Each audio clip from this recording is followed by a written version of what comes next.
You're dear to me, and I know.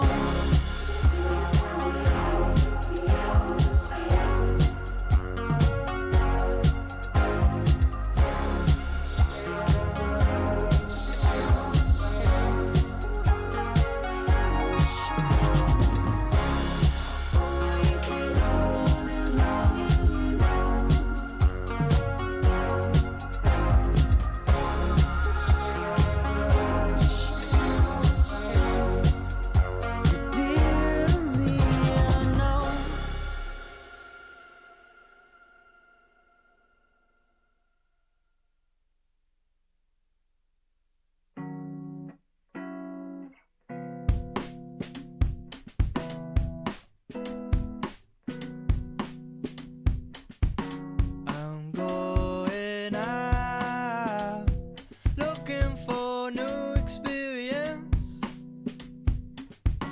Rise from the ground, break it down, pack it up and go. Gotta find, oh, in a new biome. Good morning. Morning. How are you all doing? Good?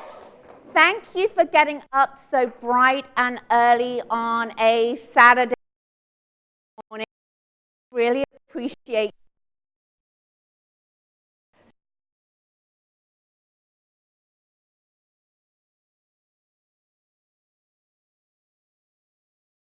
I head up education for Dermalogica. So anytime you have treatment or you go and see a professional skin therapist, it has been one of our instructor teams at Dermalogica that has trained them. So that's what it is that I do. So I am incredibly excited this morning to be able to have a guest with us that we're going to have a chat with and get all of your answers about adult acne, what causes it, how we treat it, what we can do to really help to alleviate those problems. So we have Faith with us this morning.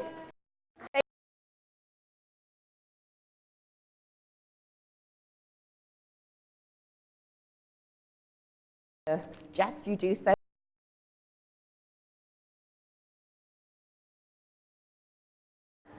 So Excited. Thanks for being here. How many of you guys have heard of Birdie or know Birdie? Okay. Very good. See you guys. Amazing. Cool. Shall we Should get we have started? a seat, shall we? Great. Okay. Since it's early, I thought that we would warm up with some fun true or false questions because everyone loves a quiz first thing Saturday morning, right? Everybody loves the prize, Yes. I feel. So Right. people, if you guys if you answer it correctly, we will give you a little Dermalogica prize. So let's get into it. First question.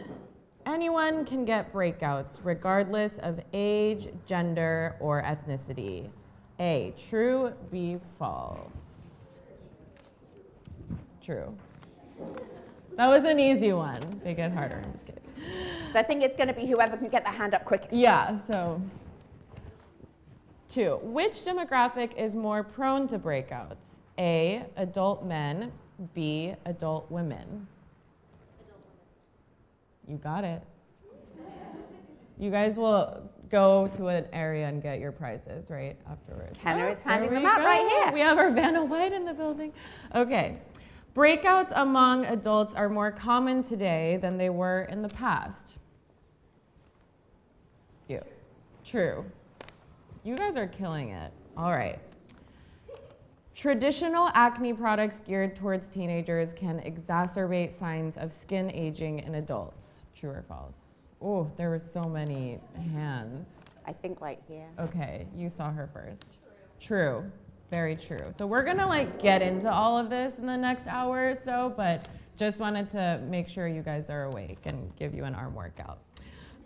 Okay, so this one is multiple, pick one of the below. So most of these lifestyle habits are known to trigger breakouts, except one. Which habit does not contribute to breakouts? A, wearing fragrances. B, picking. C, exfoliating. D, wearing itchy clothing. E, cosmetics use. And F, smoking. So which of these does not contribute to breakouts? Who raised their hand first? I think at the back here in the green. Go for it. Lovely lady with a green top and black hair. Yes! Did everyone hear that? Exfoliating. All right, 2 more, guys. Which ingredient is not known to help treat breakouts or visible signs of skin aging? Not known. A, thymol. B, salicylic acid. C, mineral oil. D, niacinamide. You. It's not correct. Mineral oil. Good job. Love an ingredient queen. And then let's just end this on an easy note. Most adults with breakouts have some form of post-inflammatory hyperpigmentation. True or false? True. All right, great job, guys. I don't think anyone got anything wrong. So we're here to talk about adult acne. So a little bit about me. I oversee Birdie.com. Birdie is a beauty website. We talk about everything from skincare to makeup to hair to wellness. And one of the topics that we see our readers always click on and always be interested in is adult acne. And I think that's because it affects a lot more people than you would expect. And the way that you treat it is so different from the way that we've been taught to treat acne growing up in our teens. So my question for you, Heather, what do you feel like is the biggest difference between adult acne and the acne that almost everyone kind of goes through as they're going through puberty? As they're going through puberty. Just out of interest, how many of you in the room have experienced a breakout in the last month? Really everyone. What about in the last week? What about anybody wake up this morning giving it for love? All right, so we're all in the same situation because I do too. And I think that Faith has told me that you get the breakouts here and there as well. Yes, definitely. So there is quite a difference to what it is that happens with adult acne compared to acne in your teens. How many of you that put your hand up that experience acne now did not have acne when you were a teenager? So you have late onset acne. How many of you have had acne as a teenager and you still have it? It's not going. Okay. So there's 2 aspects of it. So you could have acneic skin which is genetic and it continues all the way through and it's persistent. So that is persistent acne. But you could also have late on stage acne, which is triggered in different ways. So what do you think the main things that are going to trigger acne when you're in your teens? Hormones, right? So it's puberty predominantly. Also, when you're younger, your skin has a tendency to be oilier. As you age, the amount of lipids that your skin produces starts to decrease. But what triggers the breakouts when you're in your adulthood? Stress, hormones again, but it's different types of hormones. Also environment, the situations with environment, pollution, sometimes it's cosmetic products that you're using, but also adult acne has a tendency to be more inflamed. Have you noticed that? Inflammatory, redder, so your breakouts look angrier, if you like. Better way to be able to say it, you get these angry breakouts. So in your teen years, you tend to have more comedones, blackheads. That doesn't happen really with adult acne. It tends to be more inflamed breakouts. So the way in which you treat the skin is going to have to change because the formation of the breakouts and also where the breakouts happen on your face also is different in adulthood as it is in your teen years. Got it. So triggers. So who here has felt stressed in the past week? Literally everyone. Stress is just like a way of life, I feel like these days. But sure is. So stress is something that can exacerbate adult acne. Can you talk a little bit about other triggers and certain things in our environment that can cause a breakout? So pollution for sure is definitely a component of causing breakouts on the skin, because we're exposed every day to pollutions in our environment, pollution in your home, the dirt and grime on the skin can get caught into the pores and cause those breakouts to be able to happen. Stress activates your adrenal glands, so therefore it can activate the P. acnes, the bacteria, and also the oil that is associated with acneic skin.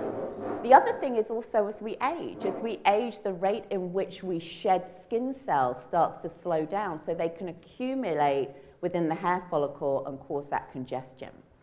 So for those of you that said you've been stressed, have you found that when you get breakouts, they tend to be along the jawline or the neckline? Is that a target area for everybody? It's 100% stress-related acne breakouts, because this area in Chinese face reading is your adrenal glands. And when you're stressed, that's what's being activated in your body, which is why you're seeing breakouts in those areas.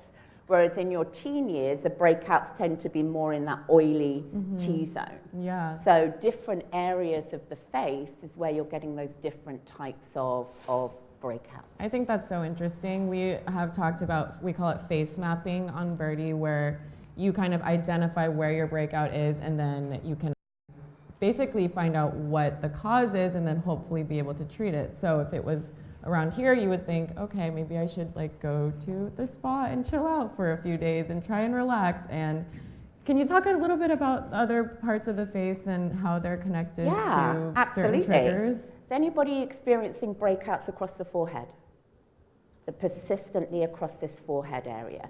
This area is related to digestion. So often if you have an intolerance to a certain food, it can manifest itself in this area of the face.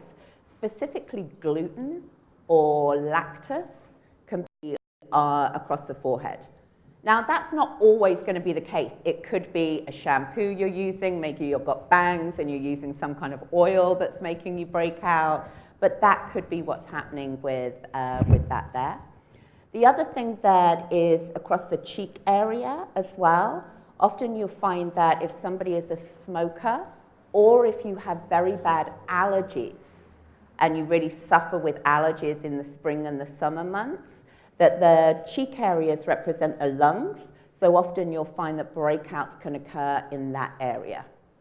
Now, if it's just on one side of your cheek, maybe you want to clean your phone more often, right? But predominantly, if you're seeing it on both sides, it could be related to asthma, allergies, or smoking. So interesting. So what are some of your tips for, when it is caused by stress and hormonal acne? Like what, as much as we would all love to just be like, I'm taking a day off work, I have a breakout, like that's just not real life. It's not. So like what is the best course of action when you know like, okay, I'm breaking out, like either my period's coming up or I'm super stressed at work, I know this is why I'm breaking out. Like what do you do? Yeah, you have to be able to treat it from both standpoints. So from Dermalogica, we really believe in like a 360 approach to skin health. So obviously we can treat it externally with topical application, but you also want to be able to see if there's something that you can do to be able to alleviate that trigger. So that really is going to be dependent on you and what works for you. A stress reliever is going to be different for everybody. For one person, a stress reliever could be running. For another person, a stress reliever could be sat on the sofa watching Netflix, right? It's like different strokes for different folks. So I think it's being aware of looking at how you can find time to be able to have time for you and switch off. I think the big thing too is switch off. It causes a lot of stress in our lives, right? Whether it be that you're constantly on your phone or you're reading your work emails or somebody sent you a text that you didn't want to see or you've seen your ex-boyfriend on somebody else's Instagram page or Oh man. or your current boyfriend, worse, right? So I think that it being able to have that time to switch off, but also you do need to be able to treat the result of that stress.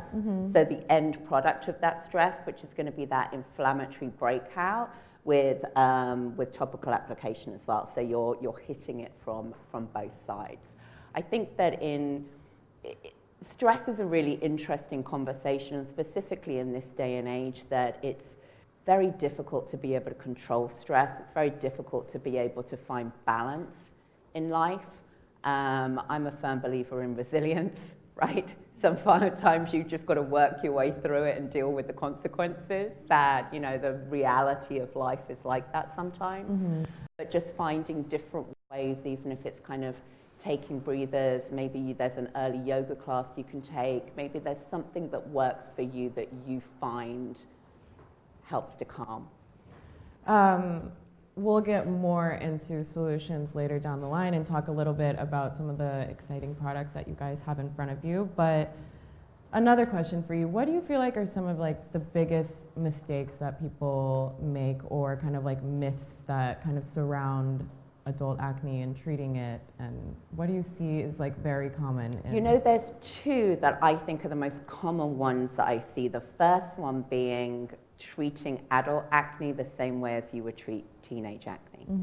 So being able to go to the drugstore and buy something that is really positioned for an excessively oily teenage type of skin, and it's going to strip the skin. Also, what those types of products can do, they accelerate aging because they strip your skin of its natural oils, which is your skin's natural defense. So the older we get, we want to have oil on our skin, right? Which is the opposite from what we wanted when we were younger. We want to be able to keep some of the natural lipids there. So using products that are too harsh for the skin and end up stripping the skin, picking at them, thinking if I can squeeze it until I see blood, then I've done the right thing. Has anybody ever done that? Yeah, you've it. I think that there's a lot of information out there about extracting those inflamed pustules. There is no blood in the epidermis. So if you have squeezed that breakout until you're seeing blood, the follicle that is forming that breakout has burst in your dermis, in your live skin. So all of that bacteria, dead skin cells, dirt and pollution has just gone into the dermis and cross-infected. So if you've done that, more often than not, you're going to wake up the next morning with another breakout right next to it. Has that happened? So don't squeeze them, please don't. I know it's tempting, especially if they're inflamed. The other thing that I think is a really big error that happens with adult acne and adult skin in general is understanding the difference between if your skin is dry and if your skin is dehydrated. So how many of you think your skin is, you have dry skin but you get breakouts? Okay, so a few of you there. How many of you think that you have dehydrated skin and you're getting breakouts? Okay, very good. It is not possible for you to have a dry and oily skin. It's a physical impossibility. So I think sometimes when we get that tightness or flakiness on the skin, especially if you've used something that's stripping the skin so much, the tendency is to look for then a moisturizer that is for a dry skin. So I'm going to get rid of the dryness on the skin. They're oil-based. So you're putting oil on a skin that has a tendency to break out. It's going to make it break out more, right? So those skins are more dehydrated, so lacking water. So you're looking for those water-based types of leave-on products and moisturizers rather than something that's a very heavy oil-based.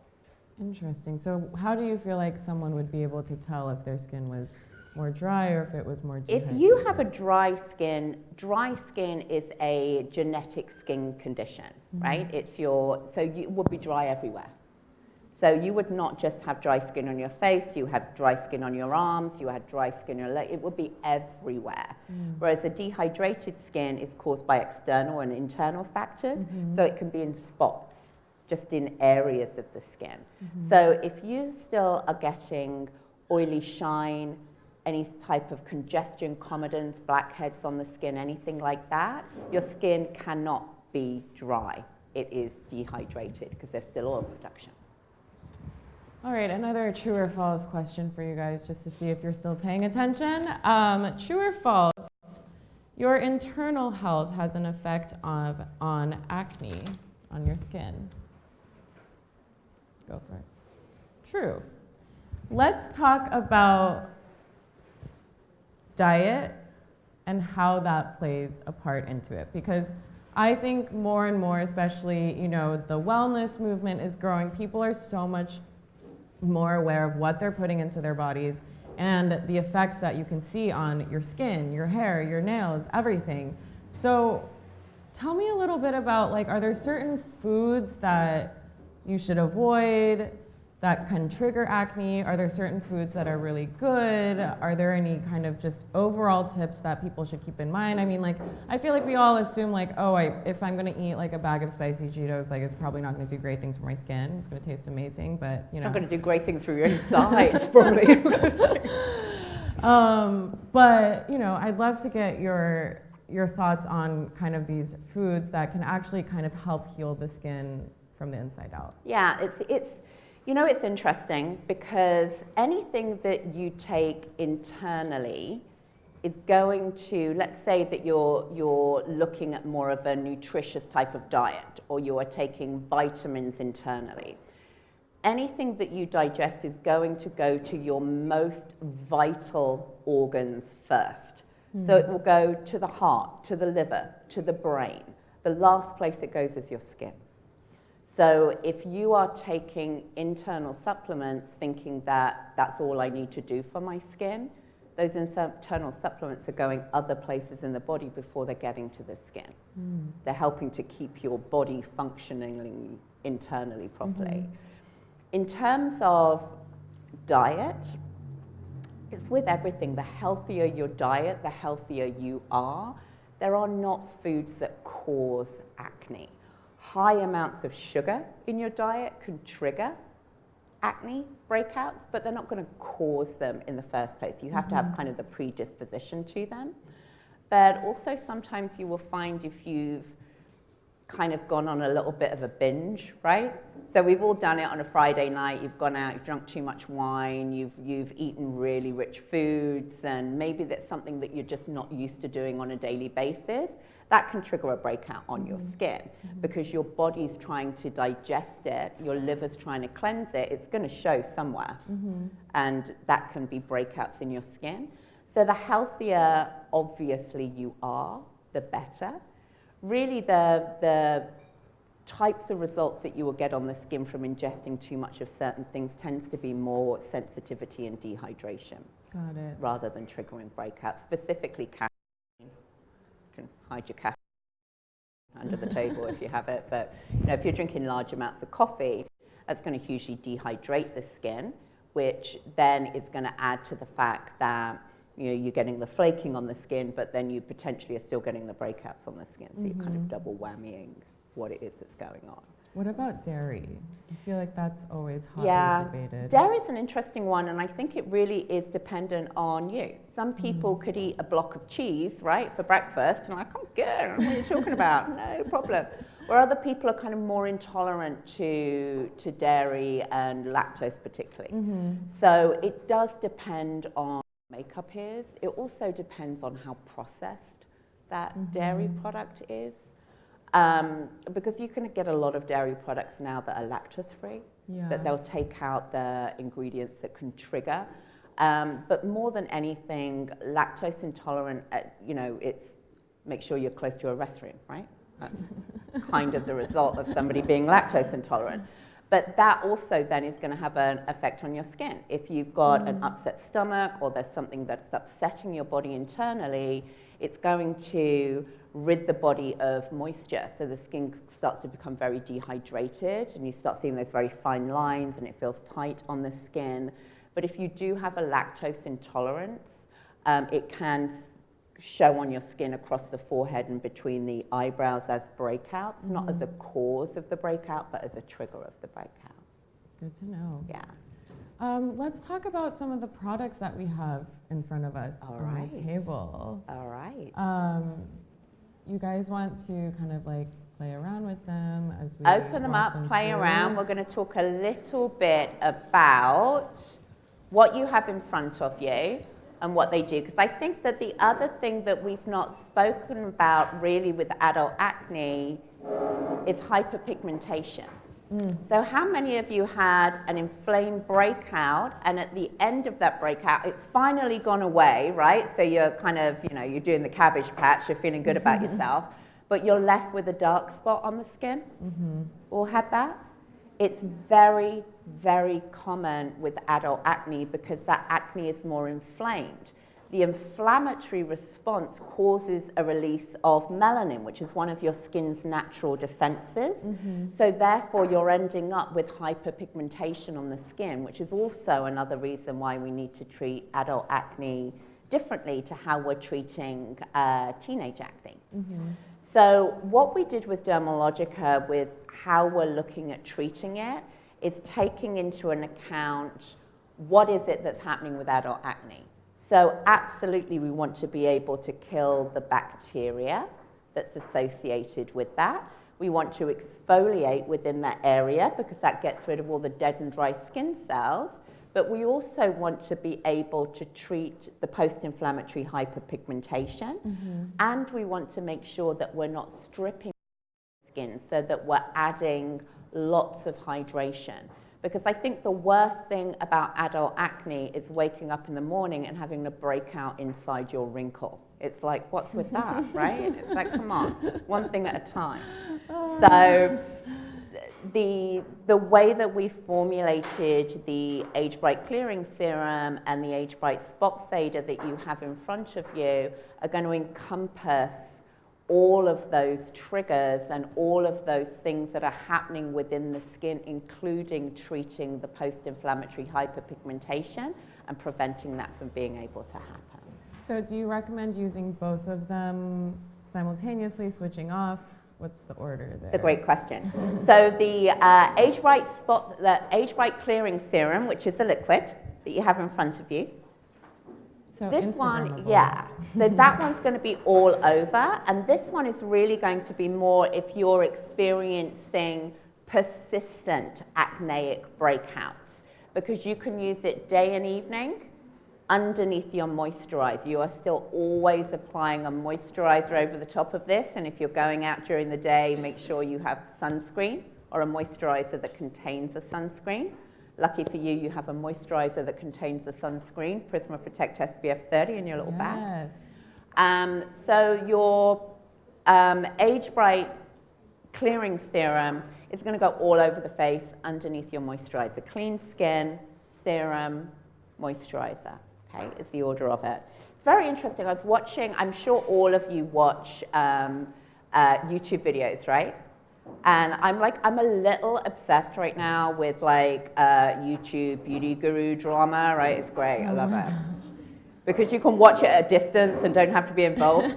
So I was watching a very, very big beauty YouTuber who I saw, I think, 3 different videos where they said to put a serum over the top of the moisturizer. No. I was like, say what now?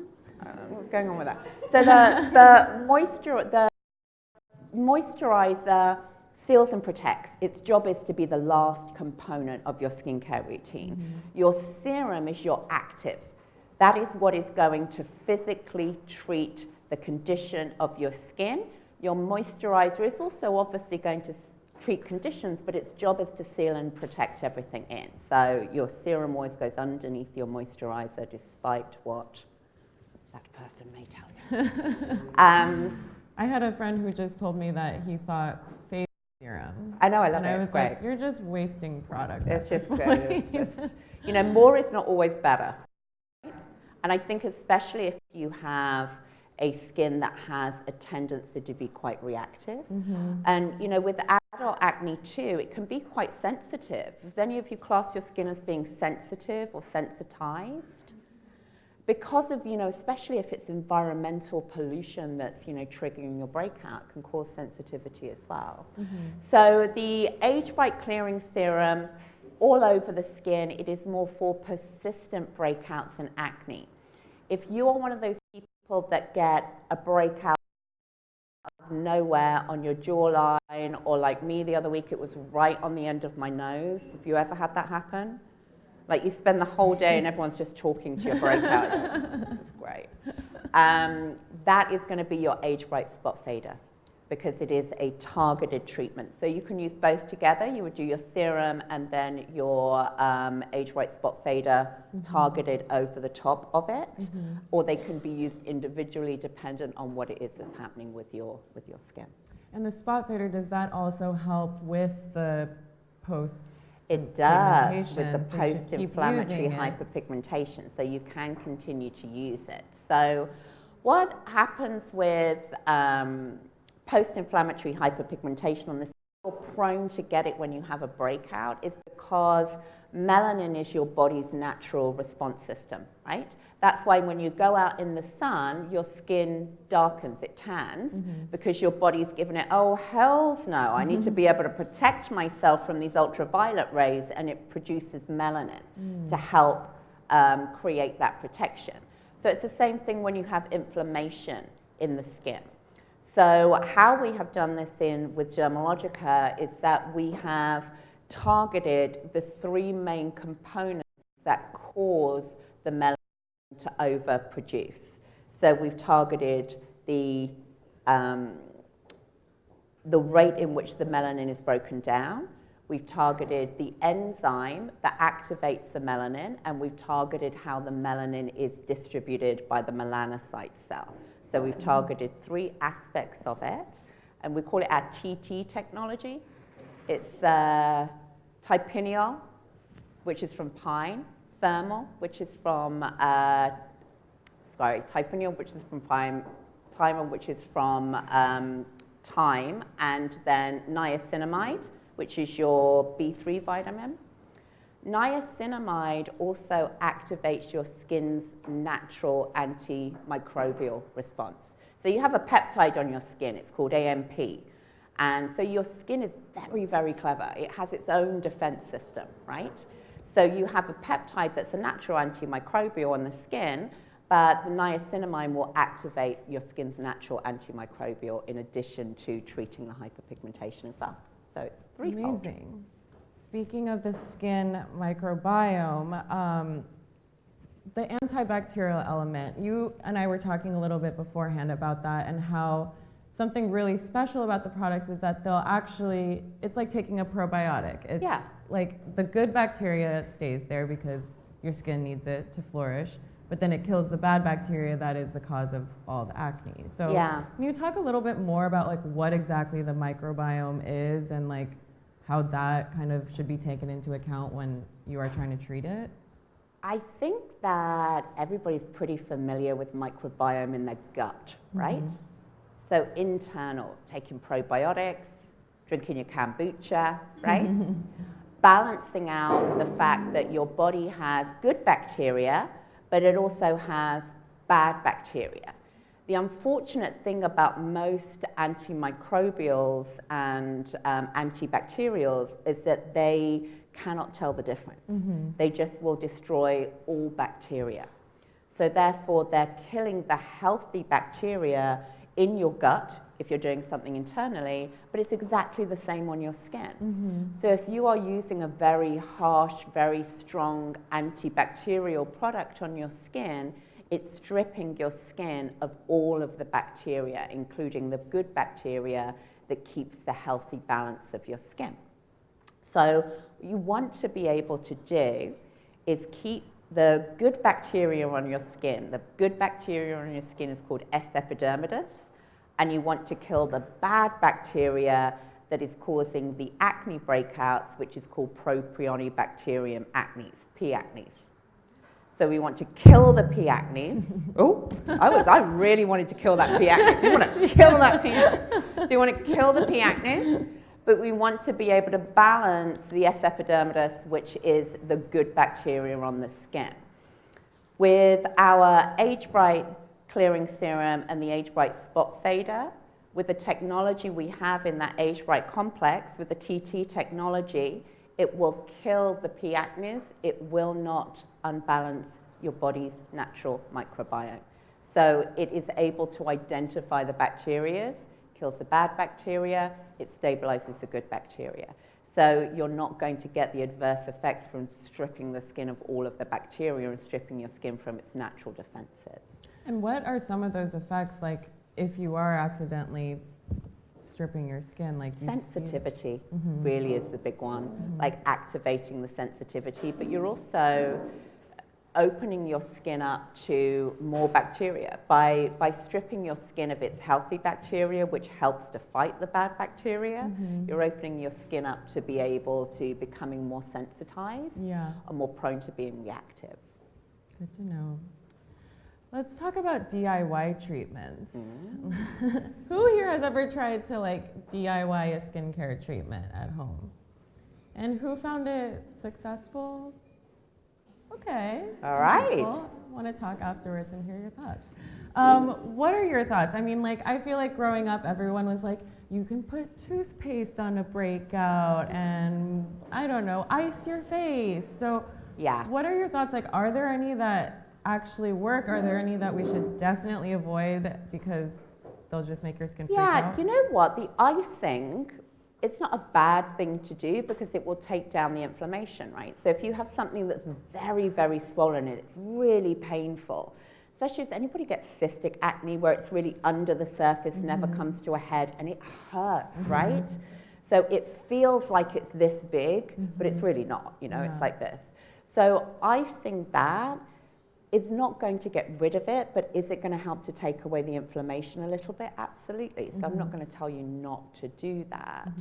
But some of the home remedies like toothpaste is a hilarious one for me. Where did that come from? Do you know what? It came from toothpaste used to contain triclosan. Triclosan is an antimicrobial and an antibacterial. Triclosan is now banned in topical antibacterial, so they can't use it in antibacterial soap, but frighteningly enough, there is still one brand of toothpaste that uses triclosan in it. So triclosan can have an effect from some research that they've done on the mitochondria of your cell, and they've shown that it potentially can have some effect on the reproductive system. So triclosan, if you used to back in the day put toothpaste on your breakouts and it worked, it's because the triclosan, the antibacterial, would be killing the bacteria in there. Got it. But pretty much no toothpaste anymore contain triclosan. So no more putting toothpaste. No, you're just going to get a white spot. You're just going to smell minty fresh. Are there any other DIY treatments or at-home? Yeah, I mean, here's the thing. A DIY treatment and treating your skin at home was hugely successful if you're using the right things. So we absolutely encourage you to do DIY treatments at home, but use the products that are correct for your skin, right? So I think taking out the guesswork, taking out the ability to be able to go, is this right for me? Isn't this right for me? That's why Dermalogica does face mapping. So if you haven't had the opportunity to have face mapping, so we read your skin and be able to determine what's right for you, and being able to have a professional do that and recommend you the products that are going to work for your skin, then DIYing at home, utilizing those with that procedure is a great way to be able to do things. Absolutely. And the only thing you don't want to DIY doing is pick.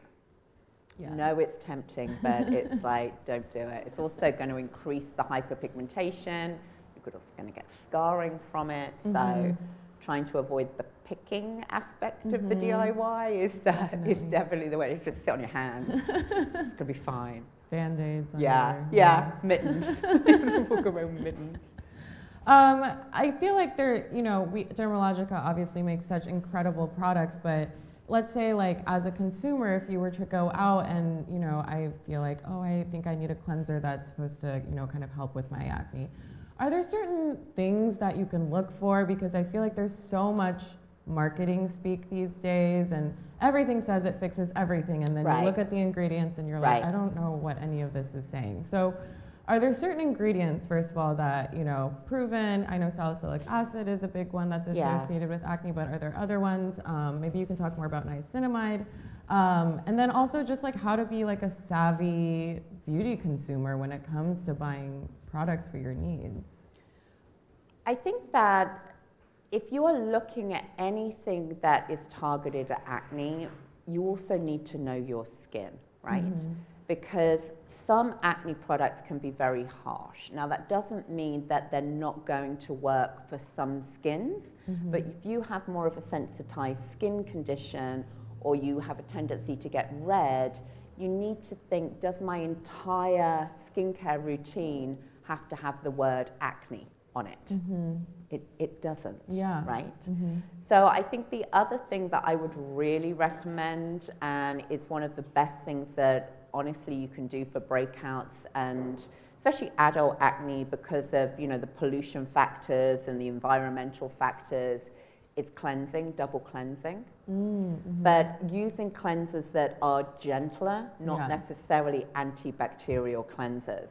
Because an antibacterial cleanser is designed to be able to really deep cleanse the skin, which is great for those of you that put your hand up to say you have persistent acne.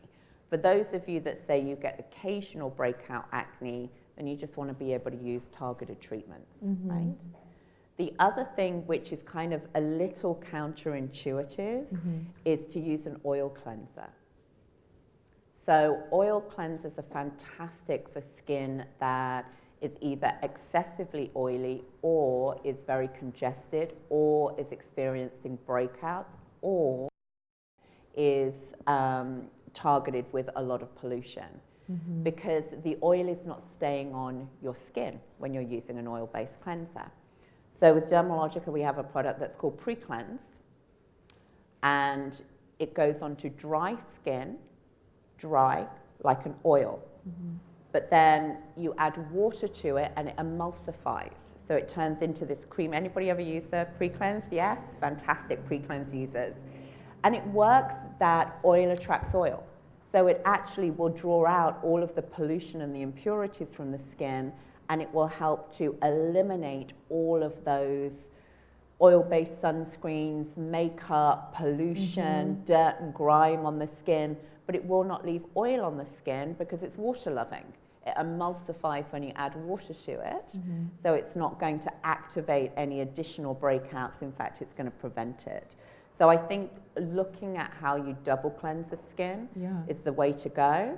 And then when you're secondly cleansing the skin, because you should cleanse twice, the first cleanse, preferably with pre-cleanse, is going to eliminate all of that makeup, dirt, bacteria, chocolate cake, I don't know what you've got going on there. Your second cleanse is going to cleanse the skin itself, right? So your second cleanse is always your skin-specific cleanser that's going to cleanse the skin itself. There is a lot of products on the market. I understand that it can be overwhelming. We would always recommend, if you have the opportunity, seek the help of a professional skin therapist to be able to have a professional face map.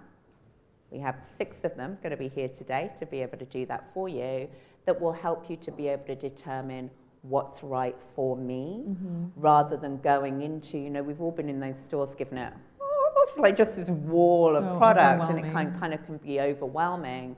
And sometimes we think we know our skin, but we might not know our skin.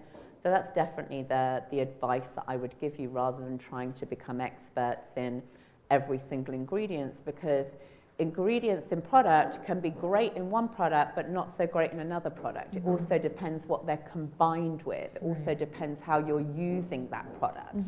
So there's no real black and white kind of clear-cut way of being able to determine those types of things, aside from, you know, the blaringly obvious, like stay away from lanolins and mineral oils and artificial colors and artificial fragrances, like your obvious things. But in terms of active ingredients, I think that being able to have that professional really look at your skin and say, this is what is right for you, also takes out, we've all got products in a medicine cabinet at home, right, that you're given that's hundreds of dollars in there and I never use it. Ever done that? Gone into Sephora and you've got a little ham, bought a ton of stuff, and then it doesn't work for your skin because you kind of like guessed it a little bit. So by having that professional recommendation, it takes out the guesswork. The other great thing that I wanted to be able to tell you about is that if you are not able to see a professional skin therapist, you can actually do it by a Dermalogica application, facemapping.com.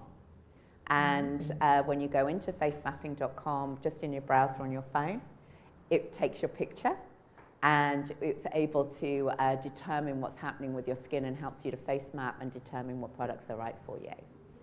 Love that. So it takes away all of the guesswork.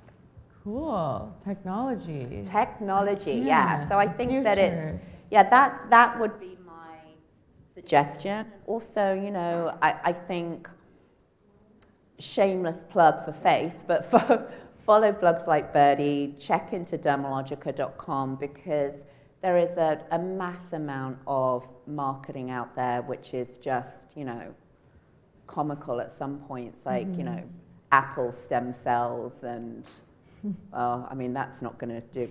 The last time I looked, your skin doesn't have the same composition as an apple, so having a stem cell for an apple in a skincare product is not going to do anything. So, you know, there's a lot of things out there that are just clever marketing. So look at where the experts are, do your research, and, you know, if ever in doubt, ask to be able to try the product. Yeah. So go in there, test it, try it, see how it, you know, see how it feels for you. How long for this line of products did people kind of start seeing results? Oh, that's a great question because we just got our clinicals back yesterday, And? literally yesterday. So 2 weeks with the Age Right Spot Fader. Age Right Spot Fader, you will instantly start seeing a reduction in the breakout. But with a 2-week period, you will see a marked reduction in the hyperpigmentation. And these are independent clinicals. This isn't me in the back giving it, oh yeah, it took about 2 weeks. These are like proper independent clinicals. And the Age Right Clearing Serum is a 4-week drastic difference in the texture and breakout activity of the skin. Amazing. So we have them around so you can see the before and afters in the clinical study there if you want to be able to see them. So you will see instant types of results, especially with the Age Right Spot Fader on an inflamed breakout, but a longer term obviously for the hyperpigmentation. Amazing. Yeah. I love it when a skincare product is like 6 months, and I'm like, Right. I haven't done anything for that long. Right. In so long. Yeah. And so, you know, the thing is, it's like, it's an interesting topic, especially with post-inflammatory hyperpigmentation or any type of pigmentation on the skin. It takes time. It does take time to be able to affect that, unless you're using something that is very aggressive that will work a lot quicker, but also can have adverse effects, Right. you know, on the skin. Yeah. So sometimes, you know, patience is a virtue, my mother used to tell me. Virtue is a grace. Grace is a little girl that wouldn't wash her face. So that's, Love that. patience is a virtue, but it's, you know, persistence and perseverance, but it is, you will get kind of instantaneous results with the actual breakout. I think we have a few minutes left, and I would love to open it up to you guys if you have any questions for Heather. Let's try and keep them like general, just so you know it's applicable to other people in the room as well. And you guys will have an opportunity to talk with her all throughout the day. So Yeah, if you have anything that's really specific to your Yeah. skin, I'm really happy to answer it afterwards, or any of our 6 professional skin therapists out there can. But if you have a question that you want to ask now. Hi. I have a question about sunscreen. Yes. Because I am a little bit confused if it is better to use mineral-based sunscreen or Do you know, it's a good question. The question was, is it better to use a mineral-based sunscreen or a chemical-based sunscreen? Really, they work the same way. Dermalogica uses a combination of both of them.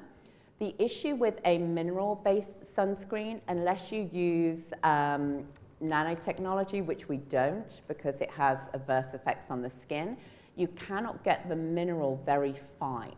So a mineral sunscreen does tend to leave a color on the skin. So mineral sunscreen either slightly tinted or they will not necessarily suitable for every skin tone. But the effect in terms of the protection that you get from the skin, and I know that there is a lot of talk out there about the safety of sunscreens, but it is far safer for you to utilize a sunscreen on your skin every day than it is to get potential damaging rays from the sun. So honestly, it is a personal preference.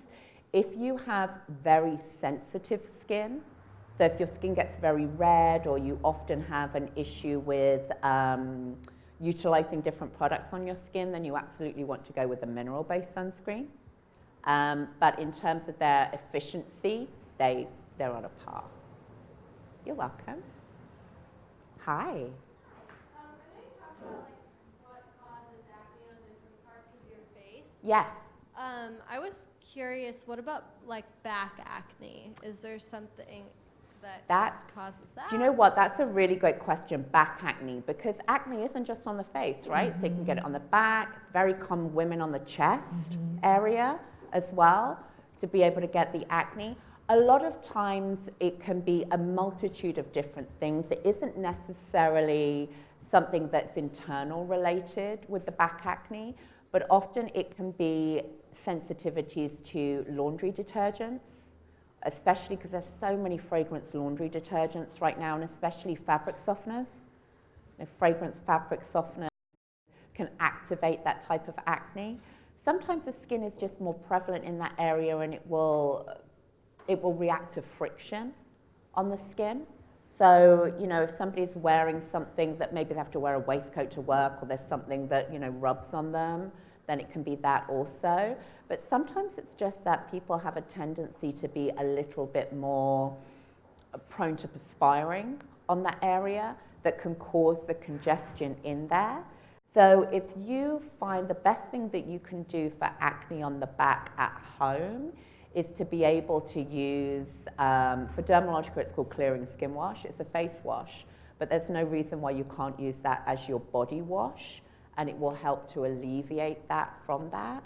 You can also see if you can get a professional treatment on the back, but I would most definitely start by looking at what is in all of the things that is touching that area on a regular basis, and is it maybe a fragrance or an artificial chemical in something that maybe you're washing your bed linen in, something like that that's activating it. Hi. I loved how you talked about not picking. I've had acne really cystic since I was like 13, so for me, picking is just a habit. Right. And it's definitely like you get that anxiety when you break out, and you're like, I have to pick or I can't go out today because someone's going to see a white head on my face. Right? Yeah. So what do you, I've only ever picked. I even have like an at-home extractor. And when I see the blood, I'm so excited. I'm like, oh my God, I got it. Yes. Yeah. And then the next Sorry. day, I know, and then it's 4 later. Yeah. It just happened to me the other day. So when that happens, is it really just a waiting game and like allowing the whiteheads fully come and then it goes away? Like what does that process look like? Really great question. So what does it look like when you have that inflamed pustular breakout? So you've got a whitehead on your skin. I'm telling you, don't pick it, and you're saying, well, I've got to leave my house. What do you want me to do, right? So the first and foremost thing that I would say to be able to do, treat it immediately. Immediately. So age white spot fader, it will make it go down within 24 hours. So that's, I mean, it's definitely what you need to do. I understand how difficult that is to be able to, you know, then cover up, right? But when you're picking, you've got to think about the fact that if you have that, it's just trying to change your mindset on going out in public and feeling good about who you are. Like, I'm fabulous, doesn't matter how I may be feeling today or what's happening with my skin today, I'm going to be the best me that I can be. Treat it. You can use the Age Bright Spot Fader morning and evening, right? Obviously, put makeup over the top of it. Makeup's not going to be the best thing to put over your breakouts, right? So I would suggest if you're going to try and cover with a makeup that you try and use more of a mineral-based makeup. check artificial colors in your makeup, specifically D and C red dyes. If anybody gets breakouts in kind of the cheek area, sometimes it's blusher. D and C red dye is the worst thing you can do, so check your makeup for it. So, you know, the best really thing that I can suggest that you do is treat it that way, and also just try and change your mindset about the fact that I'm going to live with this pustule on my face for a couple of days at most. I'm going to live with a scar for the rest of my life. Because, you know, the reality of it is that's what it is that you're going to be able to do for your skin by doing that. And as much as you may get that instant kind of relief from being able to have that one, I'm pointing here because I had one here the other day, so I keep like pointing in this area. So by squeezing and thinking, great, I'm good for the day, but, you know, it does. It then comes out the one next to it because you've cross-infected it, and, you know, you're never really going to be able to get that under control unless you're able to do that. If you go to a professional skin therapist and they do extractions, I would never step foot in there again if they extracted an inflamed lesion, ever. Your doctor or dermatologist, great, you know, because there's a different way to be able to do it. But when it is inflamed, if you think about, because the breakout happens in your hair follicle, right? So if you think about when something is inflamed, your hair follicle just looks like this. The hair sat in it. It wicks out the oil. But when there's too much oil being produced and there's dead skin cells and there's bacteria, it starts to swell. So the actual internal follicle underneath your skin is swelling like this. So it's like putting pressure on a balloon. So if you then put pressure on that balloon, it's going to burst. And then that's all pouring out. So that's the best advice that I can give you, honestly, really. I hope that helped. Any more? Any other? Hello. We're on. Hi. Karaoke time. Wondering what your thoughts were on oral pills like spironolactone, things like that, that a dermatologist might recommend. Yeah, I mean, they are definitely going to, because they control hormones, right? So if somebody is looking for, there's different things that a dermatologist may recommend for persistent acne. It's not uncommon in young adults for them to recommend contraception, which it controls the hormones. So if you think the acne is hormone driven, that sometimes is something that a doctor or dermatologist would recommend. So that then becomes your decision whether you want to put your body through that or not, right? Then the other things like Accutane, the internal, those types of things, or often they will do courses of antibacterial, what's the word I'm looking for? Antibiotics. Will they work? Yes. It then becomes a personal decision, I believe, for you. So if you are being recommended continuing courses of antibiotics, after a while your body is going to start getting used to those antibiotics, and you know, you're going to potentially start getting sick, and then you take an antibiotic and it doesn't work anymore. Something like an Accutane, like an isotretinoin, which is very common if somebody has a very severe, persistent type of acne. There are a massive amount of side effects with those types of medication. So will it solve the issue? Yes. Do you have to go in for blood tests to make sure that your liver is not failing? Yes. Is there research that the isotretinoin products and the Accutane types of products can cause clinical depression? Yes. Suicidal thoughts? Yes. So read the small print, right? So it's the same thing as every time you see a medication advertised on the TV, and then there's 30 seconds at the end, like, may cause liver failure, right? But it's really small and really quick, right? It's the same thing with that. So will those types of things work? Yes. How severe is your condition that you want to put your body through that? Then you've also got to think about, what's that doing to your mental well-being and your general health? Because, when your skin looks bad, it can make you feel bad, right? So I think that it is a personal decision. Do they work? Yes. Are there severe side effects? Yes.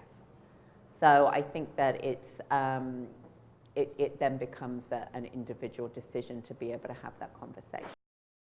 And also that, you have to think about that doctors don't always know a lot about the skin, So maybe there's other alternatives that you could try before you went to extremes that way. Did that help? All right. One more question. One more. Any more for any more? Come on. There we go.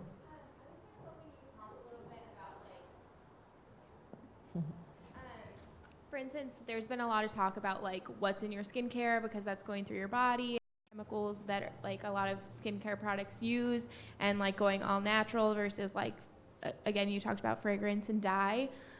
So trying to like sift through that.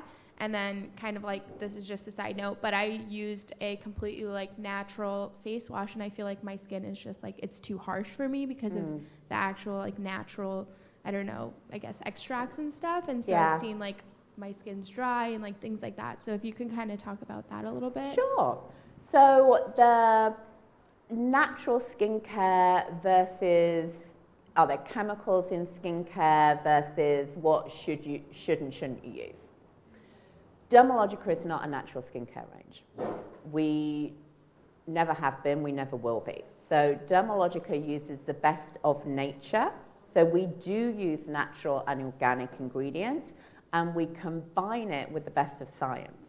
So we combine the two together. The things that you can do now with biomimicry is astounding. So we can mimic natural components of your skin to put into a skincare product. So, things like hyaluronic acid, which is a natural component of your skin that gives your skin its moisture and its plumpness. We can formulate that to be able to put into a skincare product. So I think the things to be able to look out for is things that are potentially harmful to the skin that there has been valid research on. Then the other thing that you need to be aware of is that there is a lot of research that goes on, that there'll be one paper written and then it will roll out as being this is gospel. So one of those would be parabens. Familiar with that? Parabens cause cancer, right, was the research that they found that parabens in deodorant caused breast cancer. Parabens are bad for you. Nobody should use parabens. Oh my goodness. By the way, we don't use parabens, right? But Dermalogica stands by the fact that there is nothing wrong with parabens. You use parabens every single day. You eat them. You're eating them every single day. That you've probably digested some parabens at some point in the last week. But there will be scientific research, and it will be one paper on 10 people, and one person had a reverse effect. This paper goes out. So the paper that the entire scare factor around parabens was based on, the scientists that wrote that paper came forward and said, no, I don't believe that. That's not what I ever said. But too late. Now it's out there, right? So it is difficult. As a skincare user and as a health advocate and somebody that wants to do the best for themselves, right? You want to do the best for your body, you want to do the best for your skin, and you want to avoid anything that's going to have an adverse reaction, then it really is a case of being able to try and sift through. And the best advice really I can give you is to say you have to go with a company that you can trust. My challenge with products that are all natural is bacteria. Because natural preservatives do not work as well as manufactured preservatives. So you could use a skincare product that is organic and all natural, but it could grow mold and make you blind. So, take your pick. So I think that it is a case of being able to have faith in the manufacturer, is going to be the best thing that I would say to you. Have faith in the brand that is producing that product. Knowing that anything that is not a natural ingredient doesn't mean it's a bad ingredient. You know, biomimicry is a wonderful thing that's going to, massive amounts of research that's going to allow for all kinds of different things in the health industry, as well as anti-aging and skincare and all of those types of things. So I think it's a case of looking at, sometimes all natural is great. If that's the way you want to go, then more power to you. I do not believe that you are going to get the best result on your skin from that. I just don't, because it's not able to give your skin all of the things that you need for it to get the best result possible. So I think it's a case of, you know, the big ones out there and see what's listed on the products. Obviously, they're always in descending order of what's in there. You also have to remember when you're looking at ingredients of product, that sometimes there's kind of like a scare factor behind it. It's like, or, oh, this product's rubbish because the first product, you know, first ingredients is water. If it's a water-based moisturizer, that's the base of the product, right? The first ingredients is going to be water, and then everything else is going to be built on top of it. So I know that wasn't specifically specific, but did that help a little bit? I can chime in for a little Yes, bit from the please do. beauty editor perspective. I mean, I feel like I get like boxes and boxes of products a day. New launches, clean beauty, natural beauty, clean natural, everything in between. And I think for me, one of the biggest things that I've learned as an editor is the same thing, is that natural doesn't always necessarily mean that it's going to be more gentle on your skin. And I think that there's a lot of brands and products out there that do a really good job of using synthetic ingredients that are clean, and make sure that they're doing those tests to make sure they're not, you know, disrupting your hormones or causing an adverse reaction or, you know, giving you an allergic reaction. So I definitely think like doing your own research, like when I pick up a product, I mean, I love a pretty product, but I try, like, the first thing I do is look at the ingredients list. And once you start doing that a lot, you kind of start recognizing certain ingredients, and you'll actually be able to tell, like, oh, like, so for example, niacinamide was one of seeing like all these products using. So I just kind of looked into it and was like, what exactly does this do? And turns out it's an amazing hydrator. It's also brightening. So you kind of like start recognizing things, and then honestly, sometimes if something's really weird sounding, it doesn't actually necessarily mean it's synthetic either. It could just be the scientific name for the natural ingredient. Key name for the ingredient. So I personally love to just like Google like skincare and then like the name of the ingredient and then read. And I think EWG is a really good resource in terms of like how toxic the ingredient is.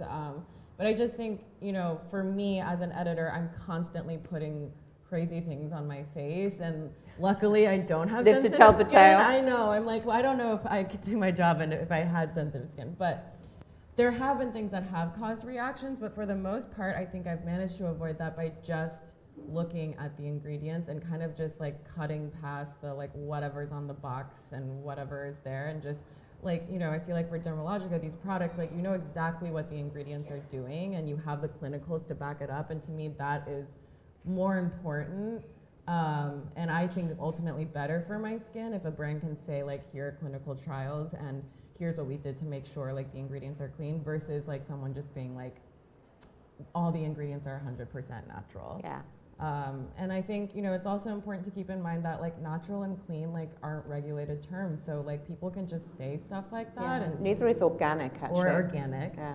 I think you only have to have one ingredient in your product in order for it to be called organic. Correct. So like, yeah. So just, you know, be a smart like beauty consumer, and I think there's a lot of information out there. So I definitely think that, you know, clean, natural, great, but I think that, you know, if you really want to know if this product isn't going to harm your skin or harm your body, then like go onto the website and read about the brand. Where do they source their ingredients from? I think, you know, more and more brands are trying to be more transparent about it. So, yeah. We class Dermalogica as being Dermalogica clean, right? So it is not a natural product because we combine both nature and science together, but we don't use artificial colors, we do not use artificial fragrances, we don't use mineral oil, we don't use lanolin, we don't use parabens, our products are gluten-free, they are vegan. So I think that... There you go, that checklist. Yeah. All right, guys, thank you so much. Thank you. Please give Heather a hand. That was so informative. Thank you to you. I'm like, I learned so much just then. All right, so if everyone, next up I think is lunch. So I invite all of you guys to go and enjoy. Thank And then you. I think if you have face fits booked, then they are going to be out there too.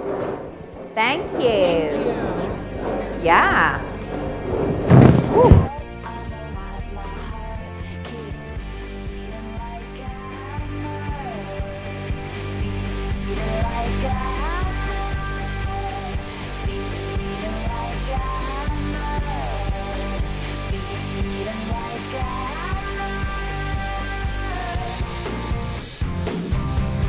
Still